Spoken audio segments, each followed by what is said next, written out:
छिंदवाड़ा और प्रदेश के विकास को रोकने वाले नहीं हो सकेंगे सफल। सांसद नकुलनाथ ने भरी हुंकार, संकट मोचन के किए दर्शन।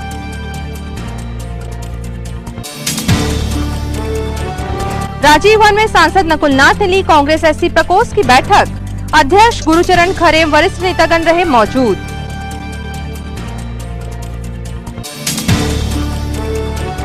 अवैध रेत उत्खनन माफिया पर प्रशासन ने कसा शिकंजा।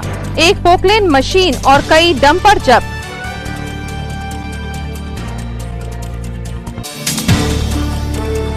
और पवित्र श्रावण मास में शुरू हुए धार्मिक आयोजन, सुंदरकांड पाठ और भजन कीर्तन भी।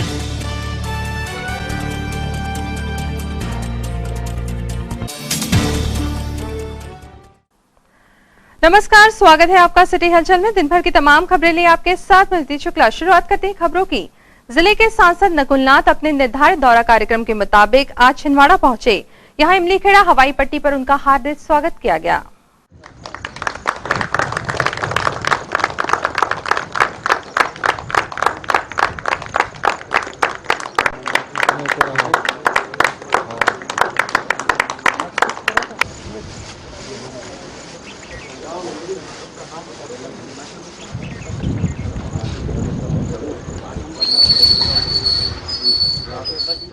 सांसद नकुलनाथ ने सर्वप्रथम सिमरिया सिद्धेश्वर हनुमान मंदिर पहुंचकर प्रभु के दर्शन किए, माथा टेका और संकट मोचन से विनय की। दर्शन पूजन कर मंदिर से लौटने के क्रम में सांसद नकुलनाथ ने मीडिया से चर्चा भी की। उन्होंने प्रेस को बताया कि कपास के उचित दामों के लिए उन्होंने मुख्यमंत्री को पत्र लिखा है। क्षेत्र के किसानों का अहित किसी भी हालत में बर्दाश्त नहीं। उन्होंने कहा कि प्रदेश में 24 सीटों पर होने जा रहे उपचुनाव में जनता धोखेबाजों को सबक सिखाएगी और जनता के भरपूर समर्थन के साथ कांग्रेस जीत दर्ज करेगी।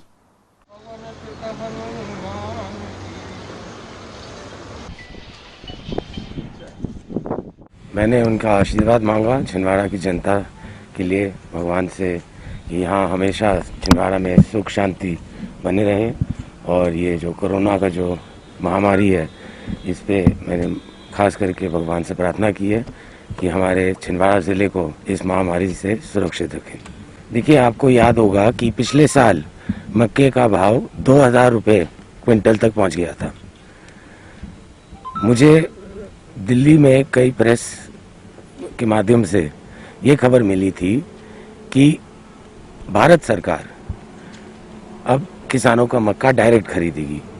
इससे क्या होगा कि किसानों का जो मूल्य मिल रहा था, जो 2000 से घट के 1100-1200 रुपये तक आ गया था, अगर भारत सरकार ऐसा कोई कदम उठाती है तो मुझे ये डर है कि मक्का का भाव और भी गिर सकता है। इसलिए किसानों को मन में रखते हुए, किसानों की सोच विचार की धारा से मैंने मुख्यमंत्री जी को चिट्ठी लिखा है और मैंने उन्हें कहा है कि जिस प्रकार कमलनाथ सरकार में किसानों को 2000 रुपये क्विंटल मिल रहा था, वही मूल्य किसानों को दोबारा मिले। 24 उपचुनाव होने, क्या तैयारी है कांग्रेस की? कांग्रेस ने तो जिस दिन कमलनाथ जी ने इस्तीफा दिया था उसके अगले दिन से ही कांग्रेस ने तैयारी शुरू कर दी है और मुझे पूरा यकीन है कि 24 में से हम कम से कम 20 सीटें लाएंगे। 3 दिन का दौरा है, क्या प्लानिंग है आपकी? देखिए, आज तो मैं अपने कार्यकर्ताओं से मिल रहा हूँ, संगठन के लोगों से मिल रहा हूँ। कल कलेक्ट्रेट में सुबह मीटिंग है, दिशा की मीटिंग है, सुरक्षा सीमा सुरक्षा सड़क सुरक्षा की मीटिंग है। उसके बाद मैं परासिया और जामई जाऊंगा। छिंदवाड़ा और मध्य प्रदेश के विकास को रोकने की कोशिश करने वाले कभी सफल नहीं होंगे। धोखेबाजों को जनता ही सबक सिखाएगी, यह कहना है जिले के सांसद नकुलनाथ का। वे यहां राजीव भवन में कांग्रेस एससी प्रकोष्ठ की बैठक को संबोधित कर रहे थे। 3 दिवसीय दौरे में छिंदवाड़ा पहुंचे सांसद नकुलनाथ ने राजीव भवन में एससी प्रकोष्ठ की महत्वपूर्ण बैठक ली। उन्होंने कहा कि बदलते राजनीतिक परिवेश में हर चीज बदल रही है और इस बदलाव के साथ हमें भी खुद को बदलना होगा। उन्होंने प्रकोष्ठ को आश्वस्त किया कि संगठन के प्रचार प्रसार से संबंधित किसी भी सामग्री की कभी कमी नहीं आएगी।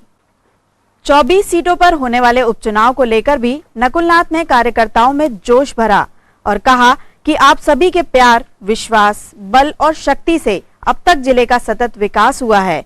मैं दोगुनी गति से इस विकास की लड़ाई को लड़ूंगा। बैठक में मुख्य रूप से कांग्रेस कमेटी अध्यक्ष पंडित गंगा प्रसाद तिवारी, पूर्व विधायक दीपक सक्सेना, एससी प्रकोष्ठ अध्यक्ष गुरुचरण खरे, ग्रामीण ब्लॉक कांग्रेस अध्यक्ष अमित सक्सेना सहित कांग्रेस के समस्त पदाधिकारी नेता मौजूद थे। सबसे पहले तो मैं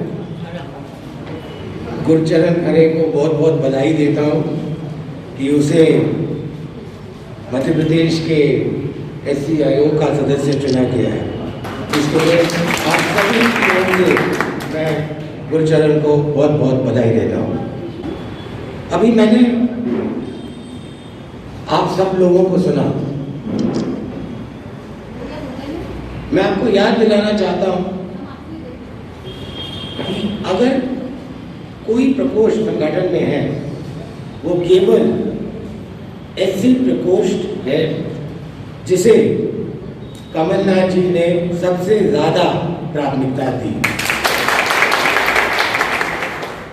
और मैं आप लोगों को बताना चाहता हूं कि जितनी प्राथमिकता उन्होंने दी उसकी दुगनी प्राथमिकता मैं एससी सेल को दूंगा।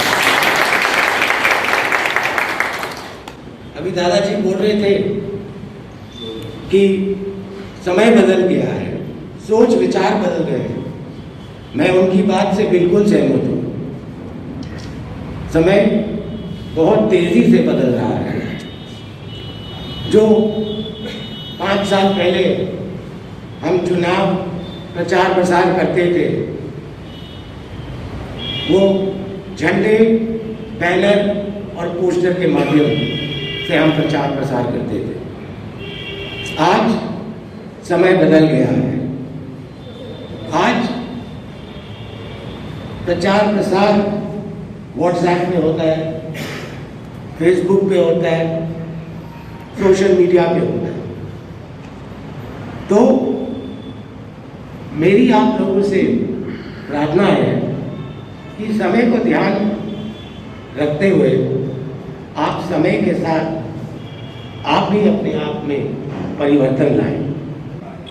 अब भारतीय जनता पार्टी की जो सरकार आई है, उन्होंने तो खुलेआम आदेश दे दिए हैं, निर्देश दे दिए हैं कि छिंदवाड़ा में कोई विकास का काम नहीं होगा। जो भी विकास कार्य शुरू है उन पे तुरंत रोक लगा दी जाए। लेकिन कमलनाथ जी और मैं डरने वालों में से नहीं है। कमलनाथ जी ने ये विकास की लड़ाई 40 साल पहले शुरू की थी और आने वाले सालों में मैं इस लड़ाई को दुगनी ताकत से लड़ूंगा। साथियों, आप सब जानते हैं कि कुछ ही महीनों में उपचुनाव होने जा रहे हैं और मेरी आप लोगों से प्रार्थना है, ज्यादा से ज्यादा जो उपचुनाव है एक ग्वालियर चंबल क्षेत्र में है। साहब ने गुरुचरण की ड्यूटी तो लगाई है, लेकिन मेरी आप लोगों से प्रार्थना है कि आने वाले उपचुनाव में हम कोई कसर ना छोड़ें, पूरी ताकत लगा के, भले ही अपना छिंदवाड़ा जिले ना हो, कोई और जिला हो, लेकिन आप सबका प्यार, आप सब की मेहनत की अब सबसे ज्यादा आवश्यकता है। इस उपचुनाव में अपना सहयोग और प्यार कमलनाथ जी को जरूर देंगे। बहुत बहुत धन्यवाद। 6 जुलाई की रात प्रशासन ने अवैध रेत उत्खनन मामले में बड़ी कार्यवाही करते हुए एक पोकलैंड मशीन और कई डंपर जब्त किए। रेत माफिया पर इस बड़ी कार्यवाही से अवैध उत्खनन से जुड़े रसूखदारों में खासा हड़कंप है। 1 जुलाई से ही रेत खदानों में उत्खनन पर प्रतिबंध लगा दिया गया था। बावजूद इसके रेत माफिया की सक्रियता की शिकायतें मिल रही थी। 6 जुलाई की शाम सूत्रों से सूचना मिलते ही एसडीएम सौंसर एवं जिला खनिज अधिकारी तथा एसडीओपी सौंसर ने दल बल सहित स्थल पर छापा मारा। पुलिस बल और अधिकारियों की धमक से हर तरफ भगदड़ का आलम था। रेत माफिया के खिलाफ यह एक बड़ी कार्यवाही थी। स्थल से एक बड़ी पोकलेन मशीन, एक भरा डंपर और 14 खाली डंपर जब्त करते हुए पुलिस ने 188 आईपीसी और खनिज अधिनियम 4/21 के तहत मामला पंजीबद्ध कर विवेचना में लिया है। रोहना रामाकोना के पास खदान है, तो इस खदान के बारे में 1 जुलाई से खनिज के जो खदानों का वो कलेक्टर साहब द्वारा प्रतिबंधित किया गया है। उसके बावजूद भी गोपनीय सूचनाएं मिली कि रोहना खदान जो है वहाँ अभी रेत खदान का काम चल रहा है। इस सूचना पर से खनिज अधिकारी छिंदवाड़ा के साथ एसडीएम साहब सौंसर और मैं, हमारी पुलिस की टीम द्वारा जाकर वहाँ मौके पर जांच के घेराबंदी करके मौके पहुँचे तो वहाँ देखा कि एक मशीन पोकलैन जैसी बड़ी हिटैची की जी सर, और बहुत सारे डंपर थे जिनको घेराबंदी करके रोका। तो कुल गिनती करते में एक भरा हुआ डंपर, 14 खाली डंपर, ये मौके पर इतने मिले। जी सर, किन धारा के तहत इस पर मामला बनाया? उस पर से प्रथम दृष्टया धारा 188 आईपीसी और 4/21 खनिज अधिनियम के तहत थाने पर खनिज अधिकारी की रिपोर्ट पर से अपराध दर्ज किया गया है। मामले को विवेचना में अभी जारी है। ठीक। छिंदवाड़ा एसडीएम अतुल सिंह ने राजस्व अधिकारियों पटवारियों की बैठक लेकर जरूरी दिशा निर्देश प्रदान किए। इस मौके पर उन्होंने लेट लतीफी और लापरवाही के लिए फटकार भी लगाई। राजस्व प्रभाग छिंदवाड़ा के अंतर्गत नामांतरण बंटवारा, डायवर्जन, पीएम किसान डाटा सुधार तथा अन्य पेंडेंसीज को लेकर एसडीएम अतुल सिंह ने क्षेत्रवार समीक्षा की। इस बीच मान लो कोई छूटा भूला भटका के बाहर से रहा हुआ कोई नहीं है, वो आता तो उसको देखो, तो थोड़ा इस पे भी आपको निगाह रखनी है, ठीक है?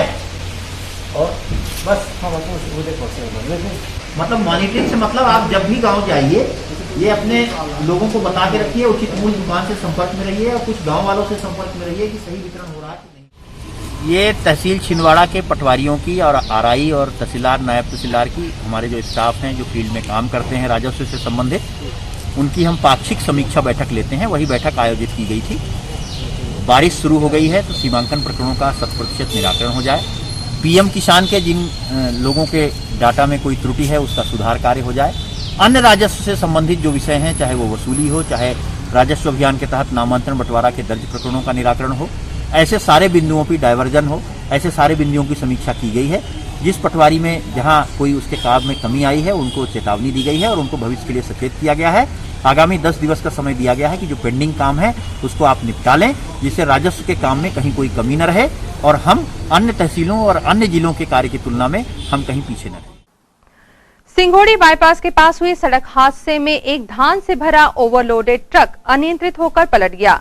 गनीमत इस हादसे में कोई जनहानि नहीं हुई है। धान से भरा यह ट्रक भिंड से मद्रास जा रहा था, जो सिंगोड़ी बाईपास के पास अनियंत्रित होकर सड़क से उतरा और पलट गया। सामने से गाड़ी आ रही थी तो गाड़ी को बचाते हुए इसमें आ गई। तो अनियंत्रित हो गई क्या? उसमें गड्ढा था और इस साइड में, इस रोड पे ले रहे थे, बगल में साइड में रोड है ना, उसकी रोड पे ले रहे थे तो सामने से गाड़ी आई और बस उसको बचाते हुए ये हो गया। इसमें क्या भरा हुआ है? इसमें जो धान वगैरह कहाँ जा रहे थे? सब हुआ ना, ये मद्रास जा रहे थे, गाड़ी के चक्कर में हुआ और कैसे रोड के चक्कर में हुआ। रोड में भी देखो, आप देखिए गड्ढा भी थे और मोड़ भी है, तो उसके चक्कर में सब कुछ। गड्ढे में तुम्हारी जो गाड़ी है, गड्ढे में गाड़ी गई थी, सामने से गाड़ी आ रही थी तो ऐसा हुआ। इस रोड पे लिया था उनने, मैं चलाएंगे, अब मेरा ड्राइवर चला रहा था, इसलिए हो गया। कहाँ से कहाँ जा रहे थे? मद्रास जा रहे थे। कहाँ से? मुरैना से आए थे। खबरों के सप्ताह को विराम देने के लिए यहाँ पर लेते हैं एक छोटा सा ब्रेक। ब्रेक के जल्द हाजिर होते हैं कुछ और अहम खबरों के साथ। आप देखते रहिए सिटी हलचल।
ब्रेक के बाद स्वागत है आपका सिटी हलचल में और अब आगे बढ़ते हैं खबरों में। कोरोना संकट काल में टोटल लॉकडाउन के समय से साप्ताहिक हाट बाजार पर रोक लगी हुई है। हाट बाजार में दुकानें लगाने वाले दुकानदारों ने कलेक्ट्रेट पहुंचकर ज्ञापन सौंपा और हाट बाजार शुरू करने की गुजारिश भी की। जैसा कि आपको विदित है कि विगत 3.5 माह से ग्रामीण अंचलों की समस्त बाजारें बंद हैं और शासन की नीति के अनुसार अब लॉकडाउन धीरे धीरे अनलॉक में बदल रहा है। तो हम ने आज समस्त व्यापारी मंडल ने ये विचार किया है कि बाजार चालू की जाए, क्योंकि सभी समस्त प्रकार के बाजार अब खुलने लगे हैं, लेकिन हम जो छोटे व्यापारी हैं वो इसकी चपेट में हैं। 4 माह से रोजगार का कोई साधन नहीं है। आप साप्ताहिक बाजार की बात करें? साप्ताहिक बाजार चालू करवाने हैं। तो हम आज शासन को ये एप्लीकेशन दे रहे हैं कि आप साप्ताहिक बाजार की ओर ध्यान दीजिए और इसको भी सुचारू रूप से चालू करिए। भले सोशल डिस्टेंसिंग का पालन करना पड़े, उसके लिए हम तैयार हैं। शासकीय कर्मचारी गृह निर्माण सहकारी समिति विवेकानंद कॉलोनी के पदाधिकारियों व सदस्यों ने सोसाइटी की जमीन पर अतिक्रमण की शिकायत दर्ज कराई भी, लेकिन लंबे इंतजार के बावजूद अब तक कोई कार्यवाही न होना आखिर क्या साबित करता है? काफी समय से सोसाइटी की जो इधर उधर लोग अतिक्रमण कर रहे हैं, हम लोगों ने लगातार सीएम हेल्पलाइन में, कलेक्टर को, नजूल विभाग में, सब जगह हम लोग लगातार शिकायतें करके ये अतिक्रमण हटाने की कार्रवाई कराने की कोशिश कर रहे हैं। वहां जाते हैं तो वो बताते हैं कि केस रजिस्टर हो गया है, हम नोटिस जारी कर रहे हैं, लेकिन व्यवहार में अतिक्रमण हट नहीं पा रहा है। 3-4 माह पहले, लॉकडाउन के पहले, हम तत्कालीन कलेक्टर से मिले थे, तो उन्होंने हमारे सामने तहसीलदार को आदेश दिया, तहसीलदार ने रेवेन्यू इंस्पेक्टर को आदेश दिया और वो आए और उन्हें गजानन मंदिर के साइड का अतिक्रमण तो हटा दिए। इधर का अतिक्रमण हटाने के लिए बोले हम जरा इसकी स्वीकृति देंगे, क्योंकि इसमें कुछ लोगों का निवास है, तो हमारी कानूनी प्रक्रिया पूरी होने के बाद हम कर देंगे। अभी कल फिर हम नवगंतुक कलेक्टर से मिले, उन्होंने अच्छा व्यवहार किया, उन्होंने आश्वस्त किया कि वो अतिक्रमण हटा देंगे। और आज कल हम फिर तहसीलदार से भी मिले, उनका तहसीलदार का काम है, हम तहसीलदार से मिले। कल फिर वही पुराने वाले जो रेवेन्यू इंस्पेक्टर जुड़ के हैं, गौहर या राम प्रसाद गौरव क्या कुछ नाम है उनका, उन्होंने कहा कि मैं 2-3 दिन में उनको नोटिस सर्व कर दूंगा और आके अतिक्रमण हटा दूंगा। अभी जो तात्कालिक समस्या है, कुछ लोग नवीन अतिक्रमण कर रहे हैं। जिस जमीन पर अतिक्रमण कर रहे हैं वो सोसाइटी के लिए, बगीचे के लिए, गार्डन के लिए आरक्षित जमीन, उस आरक्षित जमीन पर वो अतिक्रमण कर रहे हैं और चूंकि कार्रवाई नहीं होती, उनको हटाने की कोई कार्रवाई नहीं होती, तो उनकी हिम्मत बढ़ते जाती है। तो हमारा यही निवेदन है कि यहाँ का, जहाँ अभी अपन वर्तमान समय में खड़े हैं, इसका और उधर की जमीन का भी जो सोसाइटी के गार्डन की है, आप लोगों से निवेदन है कि आप उस गार्डन को भी एक बार देख लें जहाँ इन्होंने अतिक्रमण किया है। अभी तुरंत एक हरा भरा बबूल का झाड़ काट दिया, जबकि अंतर्राष्ट्रीय वृक्षारोपण दिवस चल रहा है। उस समय भी ये सब ऐसे उपद्रव कर रहे हैं और उन पर कोई कार्रवाई, हमने FIR भी दर्ज करा दी है थाने में। तो अब बस आप लोगों से यही निवेदन है कि प्रशासन का ध्यान इस ओर आकर्षित करके, आप प्रजातंत्र के चौथे स्तंभ हैं, प्रिंट मीडिया है, इलेक्ट्रॉनिक मीडिया है, आप लोग अगर इसमें हमारी मदद कर सके तो सोसाइटी आपका तहे दिल से शुक्रिया दे। कलेक्टर सौरभ सुमन ने अधिकारियों की बैठक ली और राज्य सरकार की मंशा अनुसार जनहितैषी जन कल्याणकारी योजनाओं व कार्यक्रमों के सफल संचालन के लिए चर्चा भी की।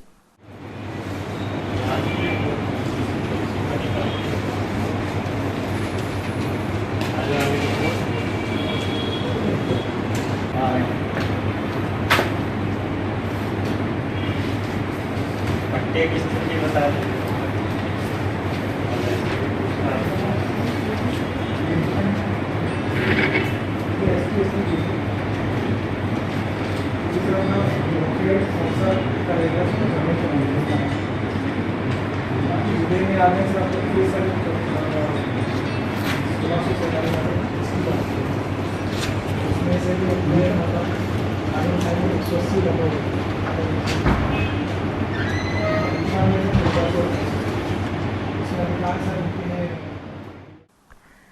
श्रावण का पवित्र महीना प्रारंभ हो चुका है और साथ ही प्रारंभ हो चुके हैं धार्मिक अनुष्ठान भी।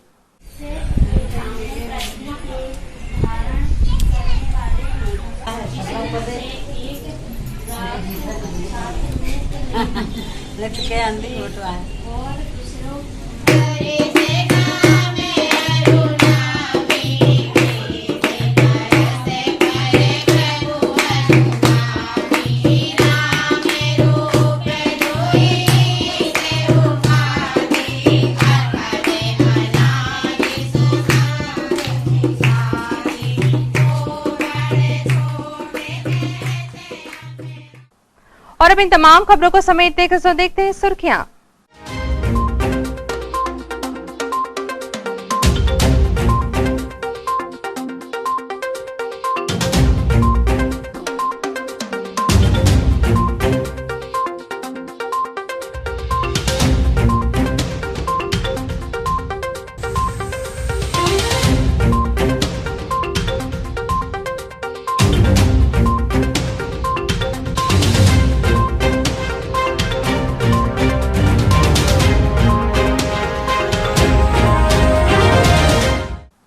अंत में एक बार फिर देखते हैं आज की हेडलाइंस को। छिंदवाड़ा और प्रदेश के विकास को रोकने वाले नहीं हो सकेंगे सफल, सांसद नकुलनाथ ने भरी हुंकार, संकट मोचन के किए दर्शन।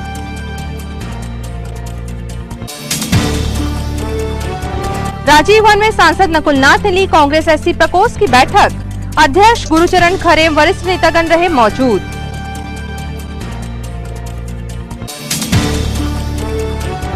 अवैध रेत उत्खनन माफिया पर प्रशासन ने कसा शिकंजा, एक पोकलेन मशीन और कई डंपर जब्त।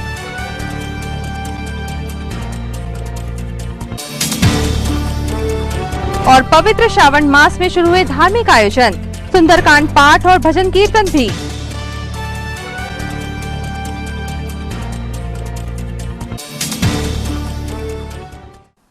इस बुलेटिन में खबरों का सफरनामा फिलहाल यहीं तक था। आप सभी खबरों के साथ फिर होगी आपसे मुलाकात, तब तक दीजिए नमस्कार।